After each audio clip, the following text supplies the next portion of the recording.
Tá começando mais um LadoCast, o podcast aqui do Lado Labs. E hoje eu estou aqui ao lado de Neto Macedo. Olá, tudo bem? E a nossa convidada especial, Fernanda Xavier, que é gerente de mercado da Unimed Norte de Minas aqui em Montes Claros. Seja bem-vinda, Fernanda. Obrigada, que honra. Uma honra participar com vocês, estou muito feliz. A honra é nossa. E agora, vamos às apresentações. Para que você, se você estiver aterrissando aqui pela primeira vez nesse podcast, eu sou Paulo Fonseca, publicitário aqui, sócio da Lado Labs. Neto Macedo, faça as suas honras. Olá, meu nome é Neto Macedo, também sócio da Lado Labs e produtor de conteúdo aqui. E a nossa convidada, Fernanda Xavier, fica à vontade para se apresentar. Fernanda Xavier, atualmente gerente de mercado na Unimed Norte de Minas e com a minha função mais importante no momento, mamãe do Miguel.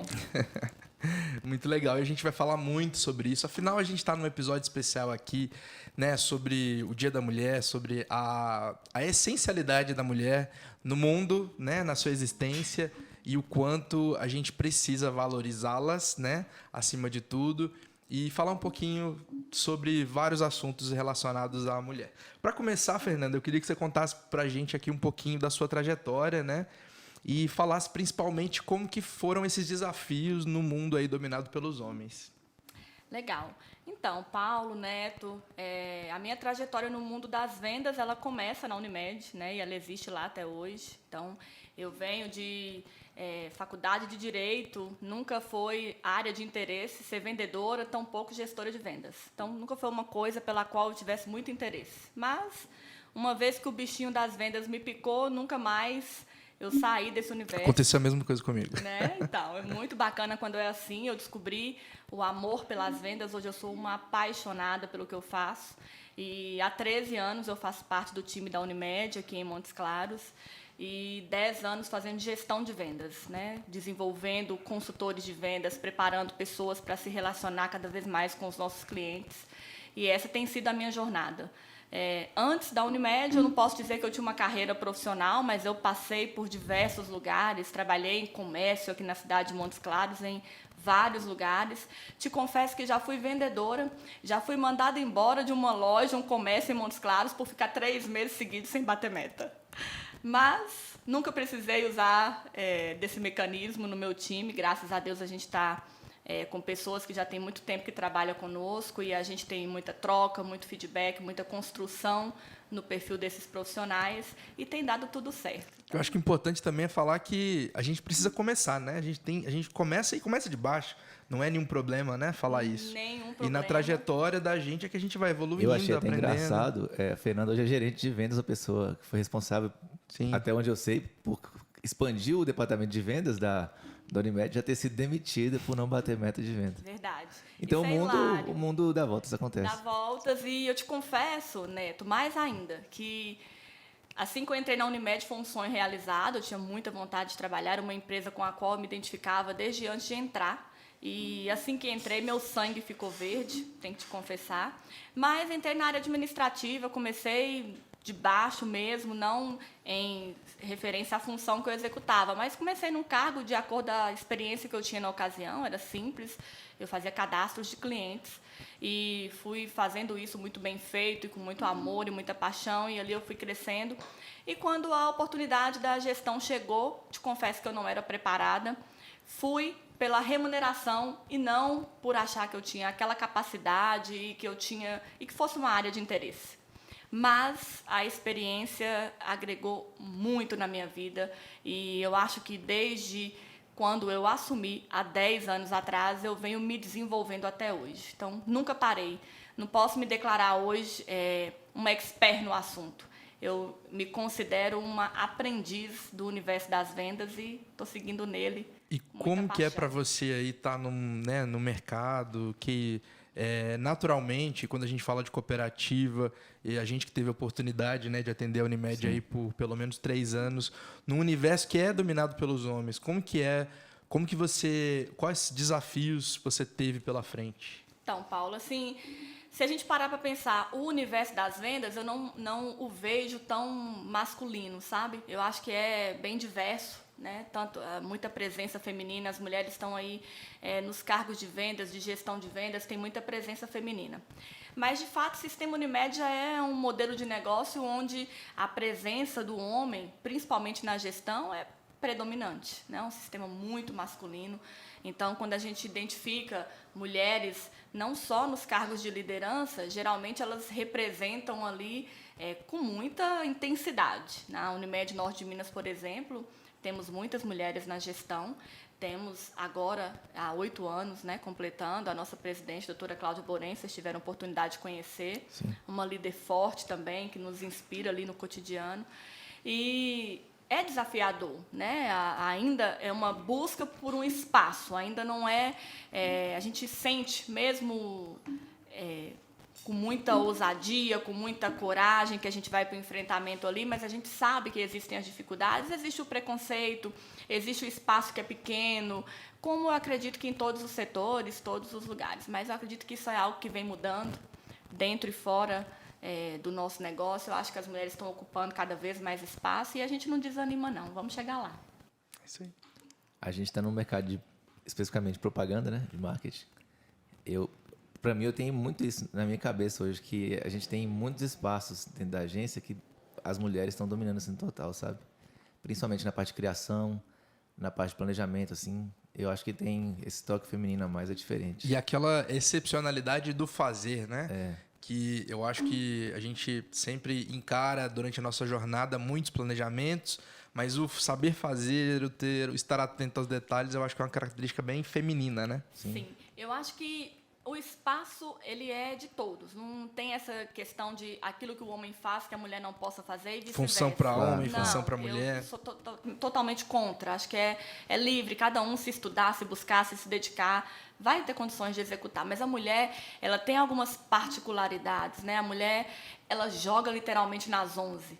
Seja na vida, em casa, na família, no trabalho.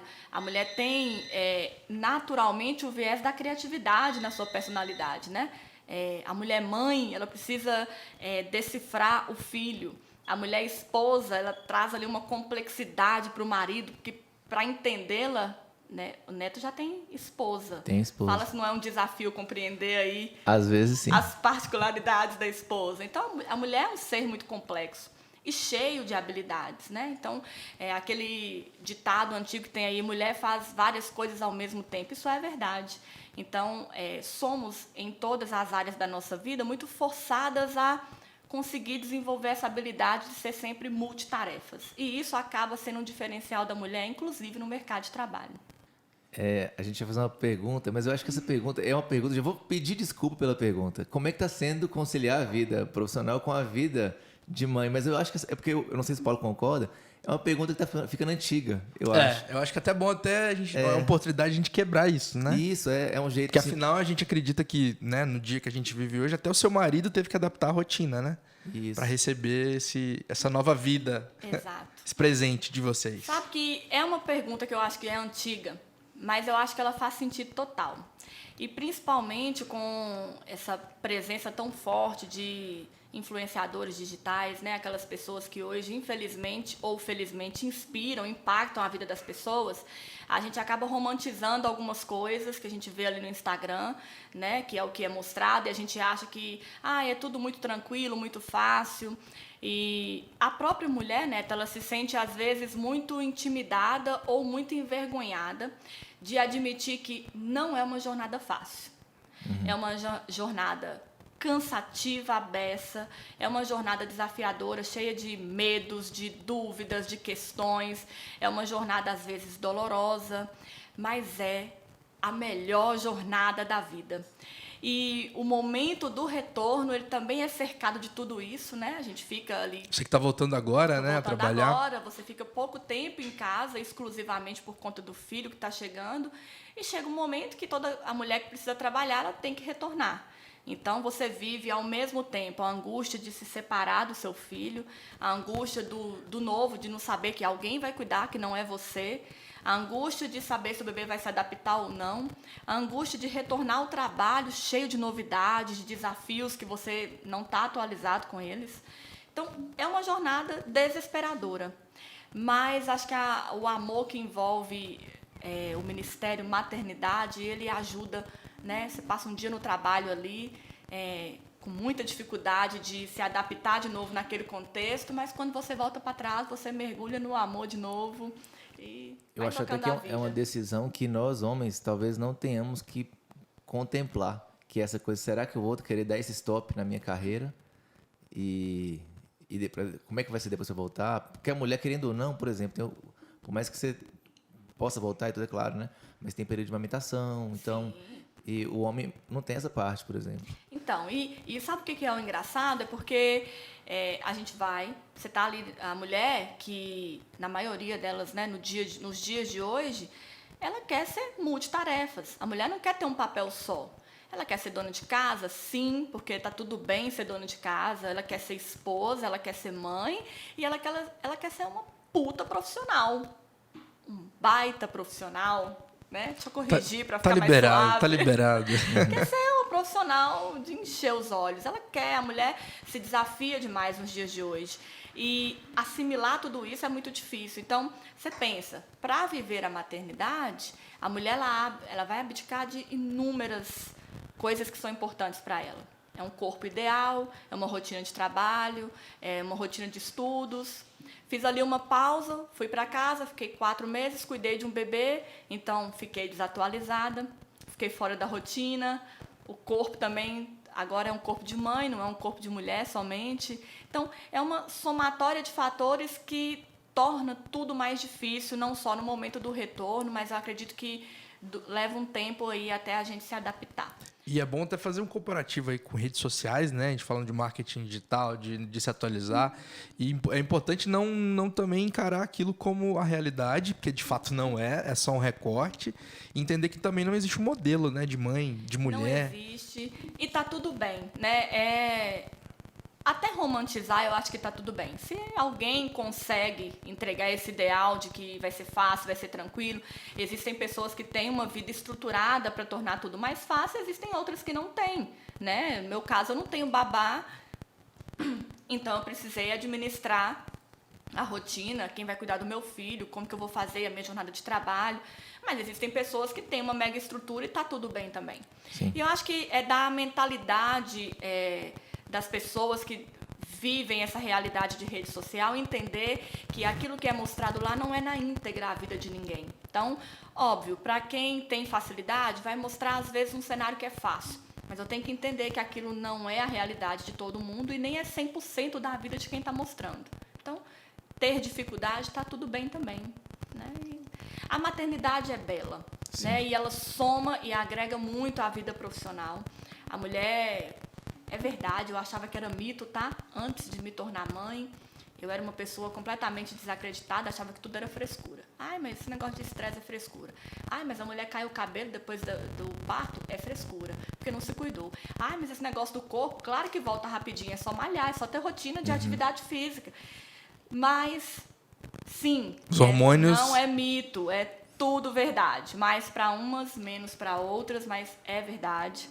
É verdade que amadurece, é verdade que você enxerga o mundo de uma outra maneira, é verdade que você se torna menos intensa para algumas coisas, dosa mais a energia, é tudo verdade. Então, é muito bem-vinda a maternidade. Legal. E falando, né, voltando um pouquinho a falar da sua jornada profissional e o tipo de empresa que você trabalha, e você já teve alguma experiência também no mercado 100% privado. Qual que é o maior desafio hoje que você encara trabalhando em uma cooperativa? Talvez, Fernanda, seja até interessante falar para quem está vendo o que é uma cooperativa. Talvez sim, as pessoas com não certeza. conheçam. Porque a Unimed é uma cooperativa e eu tenho certeza que muita gente não sabe, não faz nem ideia do que é uma cooperativa. É verdade. E a Unimed em si é um negócio bem complexo. As cooperativas, principalmente quando elas são operadoras de plano de saúde, se torna um negócio mais complexo ainda, porque qual é o intuito de uma cooperativa? As pessoas se unem para gerar trabalho, né? Para um grupo de pessoas. Então, a Unimed é uma união de médicos, profissionais médicos que se uniram e juntos ali o intuito principal daquela empresa é promover negócio para o seu cooperado, seu associado. Somado a isso, ela é também uma operadora de plano de saúde. Então, são 2 negócios diferentes, em um só. E até com interesses conflitantes, se a gente parar para pensar profundamente. O que é a principal diferença eu sinto em relação ao setor privado ou outros modelos de negócios? Ali a gente está falando numa empresa comum que eu tenho, via de regra, 2 sócios. Eu tenho um decisor, na maioria das vezes. O dinheiro é de 1 ou 2 pessoas.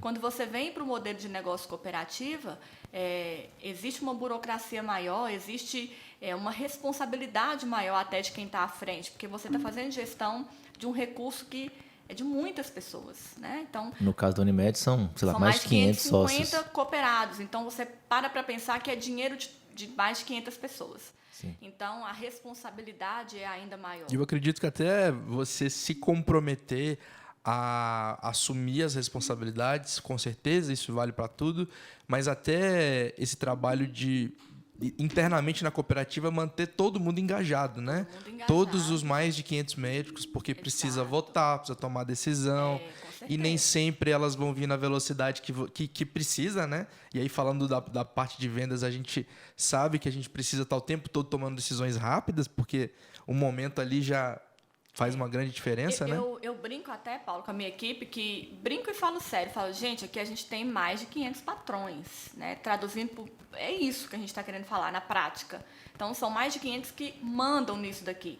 Lógico, a gente tem diretoria executiva, tem gestão em todas as áreas, né? A Unimed tem um time de pessoas muito comprometidas fazendo a gestão daquele negócio, mas a gente tem mais de 500 donos. Eu acho engraçado que a primeira vez que eu comecei a trabalhar e conhecer a Unimed mais de dentro, ou qualquer cooperativa, imagino, que tenha mais de 500, 600 sócios, eu sei que a gente usa a palavra cooperado, mas eu estou falando sócios justamente para quem está ouvindo aqui entender, é que tem um setor dedicado a comunicar com essas pessoas, porque é um grupo grande de pessoas, não dá para você marcar uma reunião. Não. Você tem que ter um setor dedicado a comunicar com essas pessoas. Tem. Então, tudo é um desafio, né? A comunicação, ser eficiente, a responsabilidade que tem em relação à gestão dos recursos, fazer aquele negócio crescer, você tem mais de 500 pessoas ali que estão dependendo do sucesso daquele negócio. Então, isso torna também, assim, o tempo de decisão de algumas coisas, alguns assuntos internos é um pouco diferente também do que no setor privado comum, né? Em outros modelos de negócio.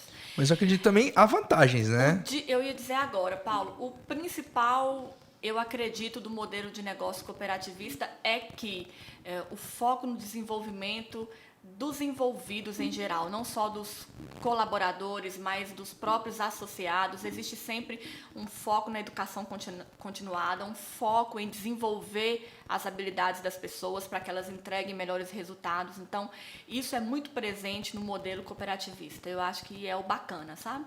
Você entra e faz, de fato, uma bagagem muito rica. Até porque você não tem ali meros sócios investidores, né? São pessoas que trabalham com aquilo, eles estão diretamente interessados em fazer aquilo crescer e é o trabalho do dia a dia, né, dessas pessoas. E isso acaba inspirando os próprios colaboradores, né? Porque o modelo de negócio é diferente, então a gente tem mais de 500 sócios, eles são envolvidos naquele negócio ali, cooperam literalmente para fazer aquilo dar certo. Então isso acaba inspirando os colaboradores. Você entende que vamos colaborar para ver esse negócio dar certo. Então, o engajamento é diferente, as pessoas se envolvem muito mais, tempo de permanência das pessoas é muito maior, justamente porque você acaba se sentindo parte daquilo dali.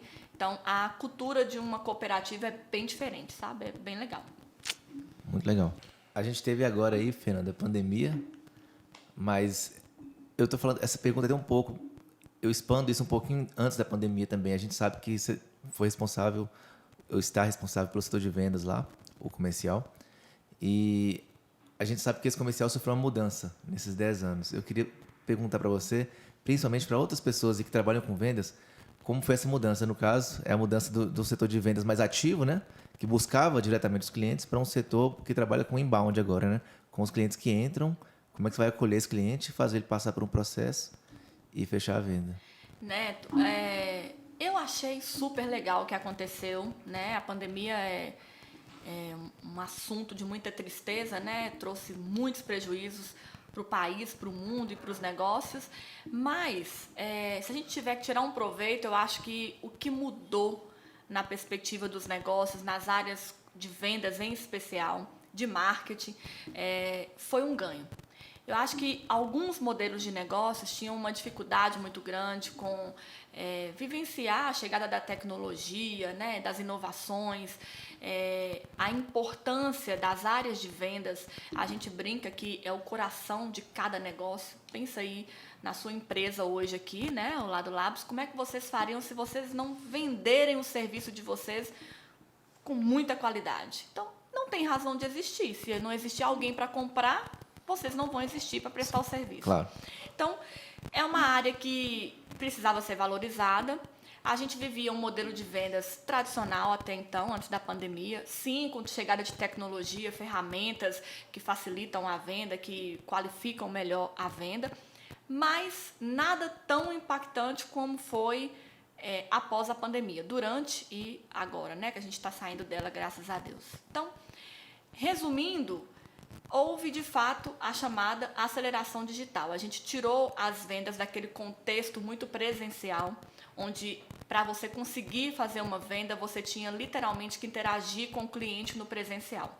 Então, fomos percebendo que os decretos fecharam os estabelecimentos, a gente não tinha como fazer a prospecção porta a porta, a gente não tinha como agendar um atendimento para o cliente no negócio dele, porque ele não estava disponível para receber e nem era seguro, nem para o cliente, nem para o nosso vendedor. E aí, o que a gente vai fazer? Nós vamos fazer o que para vender? De onde que vai vir o cliente? De onde virá a demanda? Como é que a gente vai fazer para interagir com esse cliente? E isso, somado a essa mudança até no perfil do consumidor, que também precisava comprar e não estava achando os estabelecimentos abertos, ele começou a pesquisar mais online. Então, a gente percebe aí, durante a pandemia, que surge um volume de consumidores online muito grande, até uma migração do consumidor do presencial migrando para o online, ele agora passa a pesquisar e consumir produtos e serviços pela internet. Fernanda, a gente pode falar que esse cliente que chega lá, hoje em dia, né, a gente estava no presencial e agora está no digital. Esse cliente que ele vai lá na Unimed, a gente pode falar que ele é um cliente que já está meio decidido? Hoje em dia, eu falo por causa do que hoje é muito pelo fácil. menos mais informado. Mais informado? Acho que mais informado, sabe? Não decidido, mas mais informado. Justamente por isso, porque eventualmente ele ainda chega para comprar no presencial. Agora que a gente já tem estabelecimentos abertos, funcionamento normalizado, ele ainda chega para comprar. Mas ele já navegou para pesquisar, para se informar, para conhecer do produto e do serviço. Então, isso acaba sendo um facilitador. A pandemia trouxe isso. As pessoas têm a informação, percebem a informação muito mais acessível agora, né? E ela se informa primeiramente e, eventualmente, ela até compra pela internet. E os próprios negócios foram forçados a expor as suas informações. Então, se a empresa ainda não tinha presença digital, agora, para que ela sobreviva, ela precisa ter. Então, Ou tá na internet ou simplesmente não existe, ou né? simplesmente ela não existe. Eu quero fazer um plano de saúde. Antes, se eu não conhecesse nenhuma operadora, eu ia dar um Google. O que as pessoas fazem hoje? Elas vão diretamente, primeiramente, nas mídias sociais. No Instagram, vou no Facebook, eu vou pesquisar, eu vou seguir, eu vou dar uma olhada no feed, eu vou ler, eu vou me informar a respeito daquele negócio, daquela marca, e vou escolher onde eu vou fazer a minha compra. Se ele tem segurança, e essa empresa já tem presença digital, já tem ferramentas para que ele possa até comprar o seu produto ou o seu serviço pela internet, pronto, já está tudo resolvido. Se não, ela vai para o presencial, mas ela já chega ali com uma bagagem de informação do que ela precisa. Então, E aí é bom e ficou até importante mais crítico. a gente falar até desse processo, né? Porque acredito que o volume também deve ter aumentado, né? De uma forma geral. É claro que tudo foi uma escala, né? A gente começou ali com números mais tímidos e foi crescendo.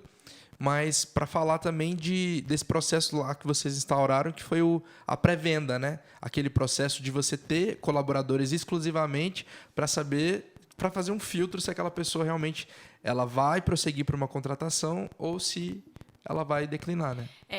A mudança para o digital, né? E no nosso caso a gente não deixou de existir com as estruturas do presencial, né? Com o offline ali, a interação com o cliente no modelo tradicional, mas nós fizemos investimentos robustos para garantir a nossa presença digital. Nós hoje temos plataforma de e-commerce, então a gente informa, orienta e comercializa o plano pela internet. Se o cliente não quiser ter contato conosco, ele pode. E como que foi esse processo de digitalização desse processo? Isso. Então, deixa eu ficar na sua primeira pergunta. Sim. Primeiro volume que você comentou, sim, foi um boom. Expus informações de plano, de toda a natureza, claro, de forma com muita qualidade, para que o cliente conseguisse, de fato, navegar e esclarecer todas as suas dúvidas. E isso trouxe, como você falou, um boom de clientes naquele momento, e a gente acabava tendo muita interação e, às vezes, nem dando conta de atender toda aquela demanda. Foi o que nos forçou a redesenhar o nosso processo de venda, porque eu comecei a ter divulgação, mas eu não tinha feito os ajustes para recepcionar essa demanda desse cliente. Então, não basta só ter marketing, não basta só ter processo de venda. Esse alinhamento ele tem que estar muito bem feito para que aquela comunicação que eu fiz na internet, na hora que o cliente interagir comigo e efetuar a compra dele, ele consiga perceber que o processo de venda está na mesma linha, sinergia, né, com ele. Então, sim, fizemos os ajustes. Hoje a gente tem uma estrutura de pré-venda no nosso processo que qualifica os chamados leads, que é aquele cliente que vem a partir das captações nas mídias sociais. E a gente já, no primeiro momento, já qualifica, já interage com essa pessoa, já verifica se ela, de fato, tem aderência para algum dos nossos produtos, né? Se faz sentido para ele algum produto. Nisso, Senão, o próprio vendedor perde menos tempo, né? Perde Ele vai menos trabalhar tempo. ali só na pessoa que de fato tem uma chance, né, de é uma comprar. oportunidade para a gente poder fazer negócio. Então, você dá um atendimento mais ágil para o cliente, libera o cliente mais rapidamente e também otimiza o tempo do vendedor. Seu processo ganha uma escala gigantesca a partir desse modelo, né? Hoje, inclusive, eu dou assessoria da implantação desse modelo de processo de vendas. Tamanha foi a nossa experiência, que deu muito certo, que a gente vive de melhorias ainda, porque é algo que é constante, a mudança, mas funcionou demais e os resultados foram maravilhosos. E como que foi esse processo aí de digitalizar a contratação de um plano de saúde? Então, Paulo, delicadíssimo, né? Quando eu falo que eu vou vender um iPhone, um produto da Apple, eu estou falando de algo que você clica, vê a cor, sabe o material, lê as especificações. Se não gostou, 7 dias devolve. Comprei pela internet, não gostei, 7 dias eu devolvo. Não era a cor que eu queria, não ficou tão legal. Assim é com calçado, com vestuário, com tudo. Com plano de saúde, a gente está falando de um serviço que é legislado pela Agência Nacional de Saúde, fiscalizado o tempo inteiro, desde a venda até o último dia de contrato do cliente. Cheio de regras, né? Pensa aí, Neto, a quantidade de informações, de regras, de legislação que a gente é obrigado a informar para o cliente. Então, a venda não é simples. A comunicação, hoje, ela se dá de todas as formas. Eu vendo plano pelo WhatsApp, eu vendo pelo e-commerce, eu vendo por telefone, eu vendo de todas as maneiras. Mas eu preciso achar um alinhamento perfeito ali para dar a informação que é essencial, de forma ágil, porque o cliente também não está afim de ouvir demais. Não quer ler ali 10, 20, 30 linhas. 30 páginas. Ele também não quer ficar 20 minutos ao telefone ouvindo explicação. Se o áudio no WhatsApp for superior a 1 minuto também, ele não vai escutar. Então, pensa no desafio que então, trazer esse universo do digital para dentro do processo de vendas de plano de saúde ainda é um desafio muito grande. Tanto é que muitas ainda estão dando esse passo. Muitas operadoras de plano de saúde ainda estão dando esse passo, tamanha complexidade. Outra coisa que eu acho que é legal a gente conversar sobre, porque a gente fez até uma campanha disso aqui para a Unimed, a gente está no mercado aqui, né? Para quem não sabe, a Unimed Norte de Minas, ela é Norte de Minas mesmo, ela é Unimed Nacional, mas ela foi fundada aqui, né? Fez 50 anos ano passado. E isso tem um CNPJ diferente de outras Unimedes. É tudo separado, tem regionais, né, de cada área. E aqui em Montes Claros a gente está enfrentando a chegada de novos players no mercado. E a gente queria saber como é que é para a Unimed receber esses novos competidores e o quanto que é importante as pessoas daqui saberem também, né, que esse plano é daqui, né, que essa empresa é daqui. E para quem não viu, tem até uma campanha que a gente lançou no ano passado dos 50 anos, que o mote foi falar sobre a Unimed ser feita por norte-mineiros e para norte-mineiros, para tentar criar ou começar a criar essa sensação de pertencimento.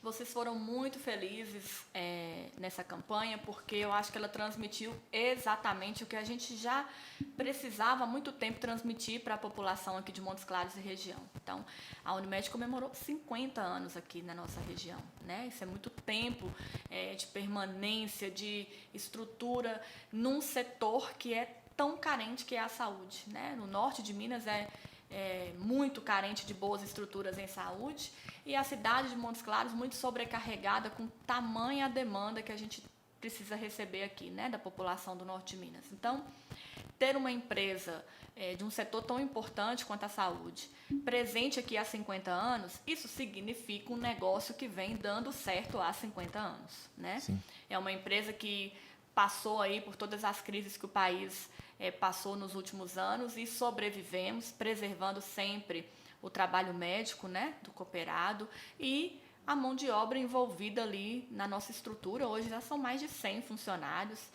que dependem daquele negócio dar certo para sobreviver e sustentar suas famílias. Então, é uma responsabilidade muito grande. A chegada da concorrência, Neto, eu acho super válida no sentido de que a nossa região merece, né, que tenha cada vez bons serviços e que o cliente, a população, ela possa ter poder de escolha mesmo, mas isso nos traz muito mais oportunidade de aprendizado, porque eu acho que toda concorrência ela nos ensina algo, né? Sim. A gente não pode se amedrontar mediante a chegada de um concorrente. Eu acho que você tem que, na verdade, perceber o que aquele cara faz que pode agregar no seu modelo de negócio. O famoso benchmarking, né? Certeza. Eu acho que tudo é válido. A concorrência ela mais te ensina do que te atrapalha.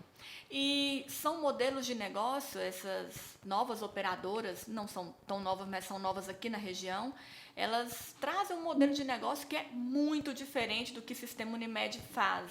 Então, eu acredito que para a população norte-mineira, né, seja algo que talvez não tenha muita familiaridade. Pode ter clientes que vão se sentir, vão se identificar com aquele modelo de negócio, vão comprar, vão preferir, mas eu ainda acho que o modelo Unimed, que é de uma empresa presente aqui na cidade, no norte de Minas, é um modelo de negócio de porta aberta aqui, estrutura física. O cliente ele sabe de quem ele está comprando, ele conhece essa empresa, ele conhece os donos dessa empresa, são nomes e rostos conhecidos. Sem falar também que a gente tem... eu acho que essa é uma ideia que está crescendo cada vez mais hoje, essa coisa de querer comprar de quem é da própria cidade, fazer movimentar e o A dinheiro pandemia ficar na mostrou cidade, muito né? isso, né? Não, você para pensar na Unimed, E o dinheiro né? ficar na cidade, Você né? está comprando um plano de saúde que é da empresa de um médico que é o cara que te atende quando você vai levar o seu filho lá no consultório dele para uma consulta. Sim. Então, essa relação é de muita confiança, né? O cara que cuida da saúde do seu filho, que cuida da saúde da sua esposa, é o cara em quem você confia. E falando ele em é o lógica dono.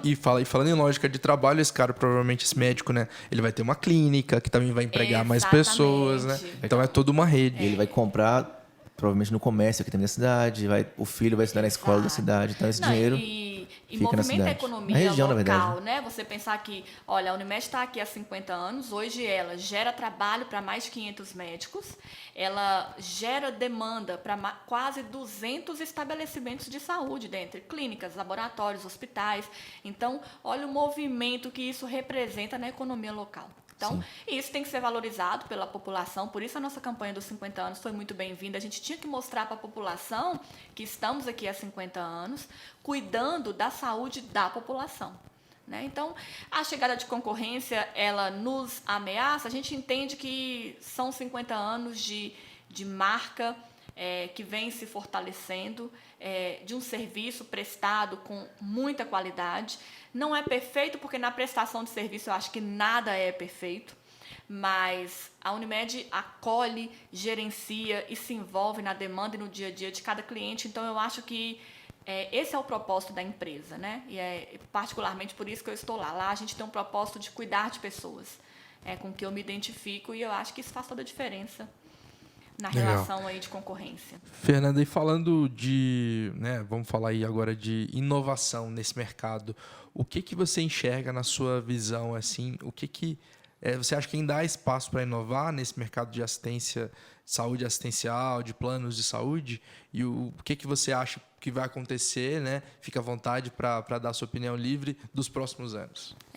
Eu acho, Paulo, que, na verdade, não para de inovar.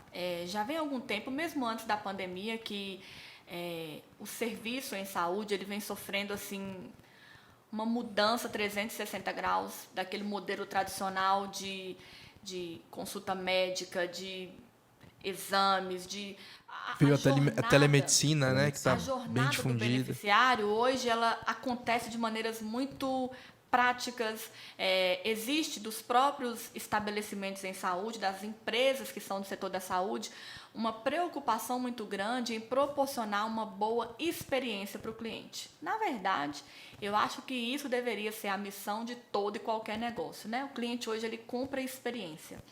Então, a área da saúde, principalmente o nosso segmento, né, de operadora de plano de saúde, ele vem aprendendo cada vez mais sobre como entregar uma boa experiência. E isso, para nós, é um desafio. Porque você pensa que, na maioria das vezes, você, meu cliente, me procura quando você está doente. Sim.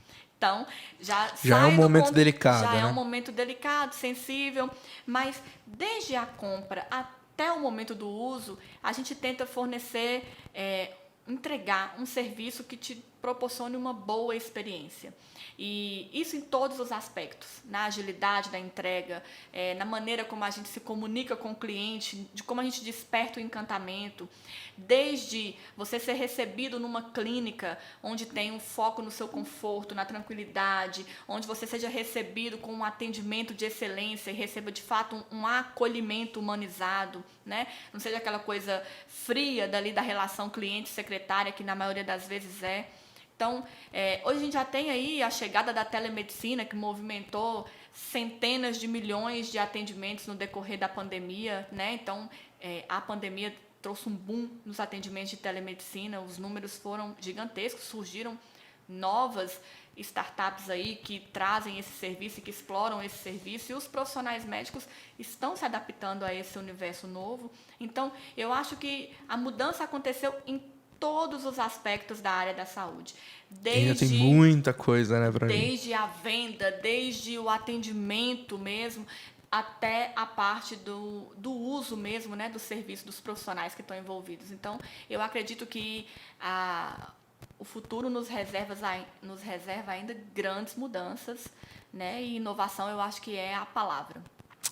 É isso, pessoal. É isso. A gente agradece aí todo mundo que nos ouviu por esse tempinho aí, a Fernanda, a presença dela. Pra gente aqui do Lado Labs é muito enriquecedor ouvir isso daqui. Essa basicamente era a nossa conversa, né? Durante todo o nosso período, a gente sempre conversava muito, debatia muitas ideias. A Unimed esteve conosco aí no último ano, comemorando seus 50 anos.